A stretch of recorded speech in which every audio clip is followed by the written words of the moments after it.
Thanks very much for that introduction, and thank you for having me here at the first Australian PSC Patient Conference, and I'm delighted to be presenting to you today. So today, Kerry asked me to talk about determining prognosis in PSC, and I am a gastroenterologist and hepatologist at Royal Adelaide, as well as doing research and affiliated with the University of Adelaide. So you may have seen some disclosure slides, but this is funds I have received from industry for various different things, such as speaking, travel, consulting, etc. I don't think any of these actually impact on today's talk, but it's usual to let you know about this. So what am I talking about today? So first of all, what are the possible outcomes that we're talking about prognosis, for the prognosis of what outcomes? So I'll go through those. And we'll look at what factors we can use when we see a patient, or when I see a patient, that help me determine the prognosis in PSC. And this can include patient demographics, so things about the person themselves, the test results, as well as some scoring systems. So first of all, what are the possible outcomes? Well, one of the big outcomes that people have to remember is that there isn't anything happens, that you're diagnosed with PSC and you have no complication. And so I think this is really important to remember, that a lot of people with PSC actually don't have any long-term problems. One possible outcome is that the liver disease progresses, where you can have cirrhosis, which is scarring, advanced scarring throughout the liver, and that can cause the liver to decompensate, is the term we use, which is when the liver is not able to perform all of its usual functions, and you can get various things like jaundice and ascites and other things. And if you have liver decompensation, then it may be that someone needs a liver transplantation, which is a very well-known therapy for PSC when it's advanced to very bad advanced stages with liver failure. And then death is also a possible outcome. It's in a minority, but these are people who have not got a liver transplant or had one of the other complications I've mentioned. So the other one that some of you may be aware of is malignancy or cancer. There is an increased risk of a few cancers in PSC. Again, it's not everyone, it is a smaller proportion, but there's an increased risk of bowel cancer if you have inflammatory bowel disease, which about 80% of people with PSC do. And that risk is increased about 5 times that of the general population, which is still not a huge risk, but enough that you have surveillance and screening with that, with a colonoscopy. Cholangiocarcinoma is a cancer of the bile ducts of the liver. Gallbladder cancer still is fairly uncommon, but it is increased compared with the general population. And in patients who have cirrhosis or advanced scarring, there's a risk of liver cancer or hepatocellular cancer, sometimes termed HCC.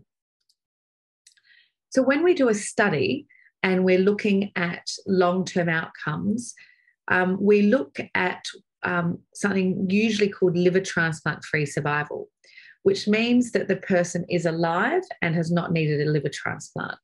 So you'll reach the end point if you either have a liver transplant or you die. Sometimes they just look at survival, so if people are alive or not, regardless of whether they've had a liver transplant. And sometimes they talk about liver-related death. So people can die from all sorts of things, like a heart attack, or a road traffic accident. And clinical studies don't want to measure that and say that this factor contributed to their death when it's obviously not related to the liver disease. So this is where they talk about liver-related death. But the most common thing that they look at is liver transplantation-free survival. So now let's look at demographics as prognostic factors. So the first slide I want to talk to you about is the International PSC Study Group, which is a group of specialists, liver specialists, but also some other types of specialists like radiologists and pathologists who have an interest in PSC. And these are specialists from all around the world, North America, Europe, Australia, and I'm a member of this group. And we often have studies where we get together, because PSC is a difficult type of disease to study. We get together and we try and collect the same information from our patients with PSC and pull them all together so that we have a much larger group to study. And back in 2018, the international group did this, and they came up with just over 7,000 patients, and they looked at different variables and different factors to see what the impact was on the natural history of PSC and the outcomes I measured. So they had 37 different centres or hospitals in 17 countries. And from Australia, Adelaide was the only Australian centre. This was actually when I was still in England, so it wasn't me collecting these data. And we had about 50 patients in it. And the mean follow-up, so if you look at everyone's follow-up, the average was about 9 years. And the liver transplant-free survival, this HR is a hazard risk. So compared with females, you were 12%, 0.12 times worse off in terms of compared with females. And also, with it, when the hazard ratio is higher, it means that is more high risk, so males more than females. And the higher your age is, each year there's a 1.6% increased risk in not surviving. And also Crohn's did better than UC. So I'm just going to show you these curves here. These are called Kaplan-Meier curves, and it tells you the percentage still alive over time. And you can see that the ones who were diagnosed at 20 had a flatter curve, and less were dying over time compared with those who were diagnosed over 60, which is not really very surprising that you had people dying at 70, 80 years old. But the lower age that you're diagnosed, a longer survival than a higher age that you're diagnosed. And you can see a very tiny difference in women and men as well. So now we talk about the type of PSC that you were diagnosed with. And there's something called small duct PSC and large duct PSC. And most people who just have PSC have the large duct PSC, which means that you can see the changes on an MRI. Small duct PSC is when the MRI is normal, but you have a liver biopsy and it shows changes of PSC. So about 10 to 15%, maybe about 10% of people with PSC are the small duct form. And if you have this small duct form, which is this upper line, the solid line compared with the dotted line, in a study of 240 people in 2008 from Scandinavia, they had about a third actually had small duct PSC in this cohort. And there were less people dying over time compared with those people who had large duct PSC. And the same in a Dutch cohort.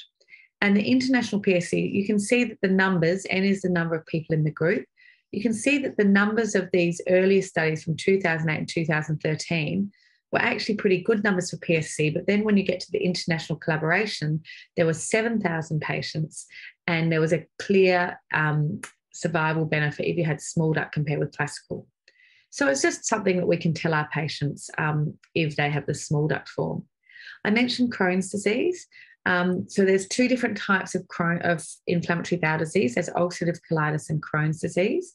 And sometimes people are called inflammatory bowel disease unspecified or indeterminate colitis.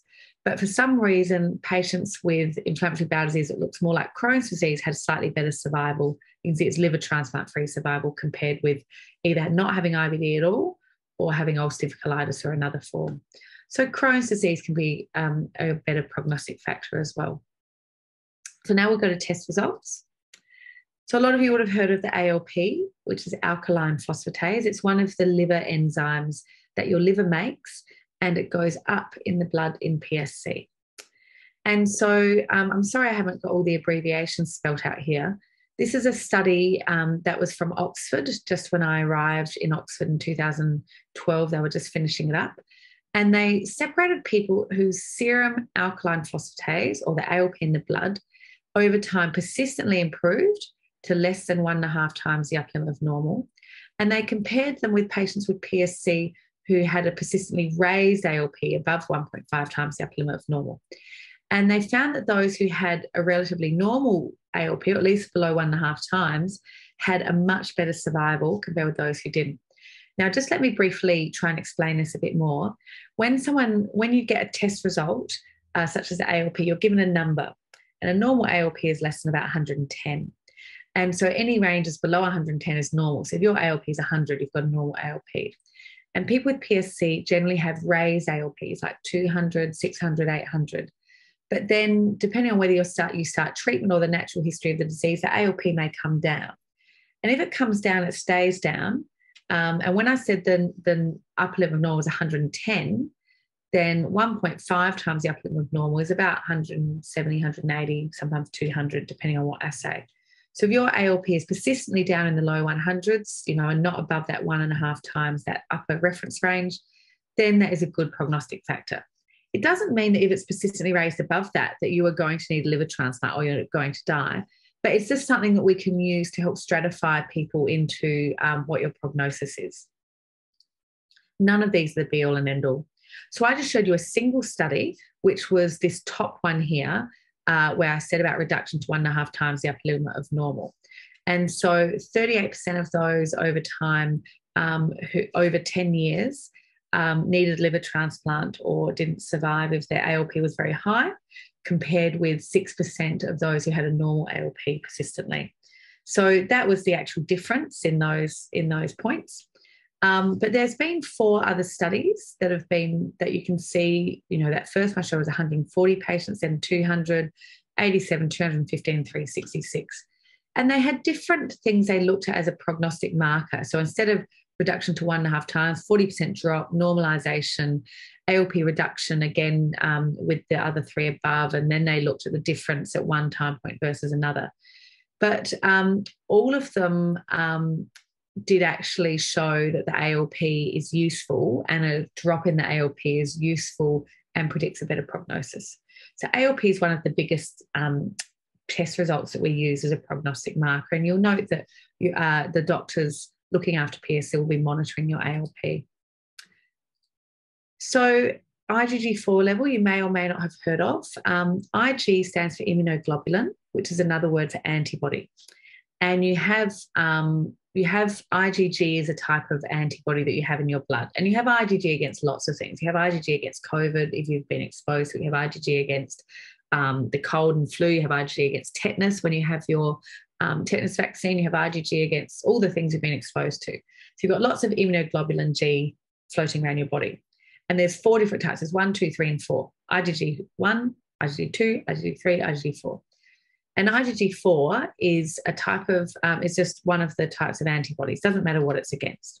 You can look at the levels in the blood, and there seem to be slightly raised IgG4 levels in a proportion of people with PSC. So in these studies of this number of patients with PSC, they did find that up to 26% found of patients with PSC had a raised IgG4, whereas normally it's probably about 3 or 4% in the population. It's not that many people. And they did find in some of the studies that it may, if you had a raised IgG4 level, it may be a poorer prognosis, such as slightly shorter time to needing a liver transplant. A Mayo risk score is a score you can use, which may tell your prognosis so it's higher, and a couple here. So this is something that I tend to test at diagnosis to see if someone's got a raised IgG4 level as a prognostic factor. So, and then just to say that the lab cutoff changed about a few years ago. So I don't give a single number for the IgG4, but that's up to the doctor to look at and determine. So some of you may have had a Fibroscan, and Fibroscan is it's a commercial term. It's the brand. And the actual name of it is called a liver elastography. And it's like an ultrasound where they put a probe to your liver, and it only takes 5 minutes, and you feel a little vibration which goes into your liver and out. It's actually a type of shear wave, an ultrasonic wave. And how quickly the vibration leaves the transducer and comes back, the velocity is a determination of how stiff the liver is and how scarred the liver is. And the disease which has been the most well-validated in comparing the Fibroscan result with a liver biopsy showing scarring is hepatitis C, but it's being used increasingly in lots of different liver diseases. So on a liver biopsy, you can determine how much scarring someone's got, where F4 is cirrhosis and F0 is no scarring. So F for fibrosis, which is another term for scarring. And so F0 increasing up to F4 and increasing levels of scarring. And the more scarring, the worse the disease, and the less scarring, the better the disease. And so this is a study from France from 2014 where they took some patients with PSC who also had a liver biopsy, and they looked at the stiffness that came out from the Fibroscan, which ranged from 5 up to about 35, and they correlated them with the scoring on the liver biopsy. And so these horizontal lines are actually the mean or the median score that they got for people with a given fibrosis on the liver biopsy. And the boxes just show the range, so the interquartile range. So you actually get a wide variety of scores for each liver biopsy rating. But you can see that in general, the average liver reading score went up for each fibrosis stage. So Fibroscan can tell us something, just with a scan, can tell us something without having to put a needle into the liver and get a liver biopsy about how much scarring there is. But once you've got that information, once you've got a number on your Fibroscan, you can try and get some prognostic details from that. So, for instance, LSM is liver stiffness measurement, which is just another name for, the number that comes out. You can say, if your score is below 18.5 kilopascals, which is a stiffness reading, you actually have a better outcome, less chance of decompensating from liver disease or death, compared with if you have a very high score. And in general, we normally say scores of 14 or over are cirrhosis of the liver. So often I will perform a Fibroscan at baseline and serially to see what that number is. And if it's a nice low score, then I can reassure the patient. There's also, if it's below 9.9, it's an even better prognosis. So I use these cutoffs as ways to look at what the prognosis is for the patient in front of me with PSC. There's also something called MR elastography, so it's using stiffness using MRI. This is mainly done in North America. We don't really have the technology much here in Australia, but there's some similar findings, and it may be better than Fibroscan. There's a study called FICUS, which is underway in Europe with over 350 patients that they're following prospectively over time with Fibroscan and seeing what happens to people, whether it can be used as a prognostic tool. So even better than these smaller studies I've shown you. So now onto the ELF score. This is a blood test which uses a few different parameters to tell you whether you've got any scarring in your liver. It's not commercially available in Australia, but it is used in research. So just for your knowledge, these are the markers that it looks at, which are things that are turned over when scarring occurs, but you don't really need to worry about that. And again, the higher the graph, the better your survival. And they found that if they separate them out into tertiles, which is third, so the the lower third of the marks, middle third and upper third, that there was a difference in your survival. So this is a test that we use in research, and it's something that may be rolled out commercially at some stage. Dominant stricture is a stricture in your bile duct of your liver, which is very tight. So we know that people with PSC have strictures or narrowings in their bile ducts, but in their ducts that are outside the liver, which are the common bile duct and the left and right main hepatic duct, if they're narrower than a certain amount, a very tight one, then it can indicate a slightly poorer prognosis. So not everyone has a dominant stricture, but if you do, if you don't have one, it's a better prognosis, not needing a liver transplant, etc., than if you did. So that is another prognostic feature. So finally, I want to talk about prognostic scoring systems. So there's two scoring systems I'm going to talk about, and I was involved with both of these. One is the Amsterdam-Oxford PSC Risk score.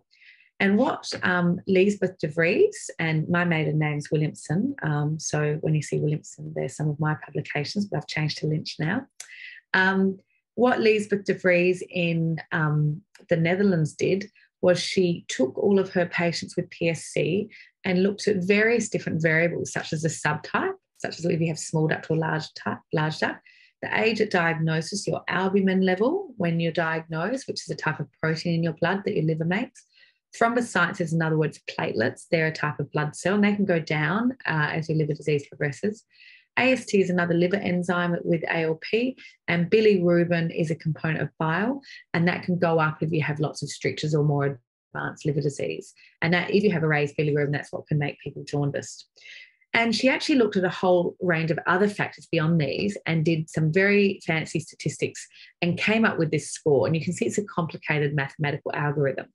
But in essence, you come up with a number, and again, she separated into quartiles where these are lower scores, these are higher scores, and could clearly see a separation where the higher your score with this score, the higher the risk of having an adverse outcome. And so you can go to a website, you can actually type in Amsterdam-Oxford PSC score calculator, And you have to type in the reference ranges for your blood tests, the upper limit of normal, because they're all slightly different depending on what lab you use. And you can type in the blood results as well as your age and the type, and it will give you a graph, and it will tell you what the 5-year, 10-year, 15-year survival without needing liver transplant is. Subsequently, a couple of years after, and so, sorry, I forgot to say with this score, it's called the Amsterdam-Oxford because she tested it in the Amsterdam cohort of patients that she had. A cohort is just a collection of patients. And then I had 200 and something patients that we'd been following in Oxford, UK. And so she derived the score using the parameters in her Amsterdam patients. And then she gave the score to us with our Oxford patients, and we tested it in ours and we validated that it works well. So that's what it means when something is validated. It means it's been tested in a certain population, but then they test in a completely separate population of people and show that it still works. It's not just an accidental thing they've found. So the UK-PSC Risk score is another score. And they did the same thing with a whole group of patients all around the UK, different centres around the UK, collaborated and looked at factors in their patients with PSC. And they found these factors, which were similar to the ones in the Amsterdam-Oxford score, but it had the additional one of if you'd ever had a variceal bleed, which is the bleed from a blood vessel in your esophagus, which can occur in advanced liver disease. And if the bile ducts outside the liver, so not just inside the liver, but also outside the liver were involved. And they also looked at hemoglobin, which some of you may have heard of. It's your blood count. And so from that, they could look at 2-year and 10-year survival. And I won't say much more, but again, there is a calculator online that you can use. But why do we use these prognostic factors? Well, patients ask us as the hepatologist, the liver specialist, for this information. Some patients don't want to know this information. And so, we as doctors can calculate it, but we kind of gauge from you whether you would like us to talk to you about prognosis, and everyone's different because we can make predictions, but it's not definite. So even though I've said that if your ALP is persistently high, you're in a higher risk group for progressing, not everyone progresses. And so it just gives proportions. And so the proportion was higher in that group. So it's important to know that they're all little different clues, but not the full picture, and they're not foolproof. It's really important to be able to give reassurance if someone's in a good prognostic group. It doesn't mean that you're definitely going to be okay, but it does make it much less likely that you will have a complication. There are sometimes medical legal reasons, such as for insurance, or we might get asked from a legal perspective to predict prognosis. And if someone does have high prognostic features, then I do monitor patients slightly more closely. I might have a shorter interval between appointments. If I have a clinical trial that may be useful, then I'll consider that for patients. And also I might consider ursodeoxycholic acid. And I'm not going to talk about that today, and it may be talked about by one of the other speakers as well. And I'll touch on this tomorrow when I'm talking about current and future therapies. So that's all I have to say about prognosis in PSC. I guess I would just conclude that there are various complications which may occur, but they don't always occur. And the main outcomes we look at are related to liver transplantation and survival. And, I just really want to stress that not all patients have complications in PSC. And I have many patients I've followed for years without any complications, and people, reaching older age. Demographic factors have a small bearing on prognosis, although I think that the differences are smaller than some of the test results that I showed you. And you can see that with the separation of the curves that I was showing you. I say curves, but they're more lines, but we call them curves, those graphs. We can do simple blood tests and other tests like scans and that to guide prognosis.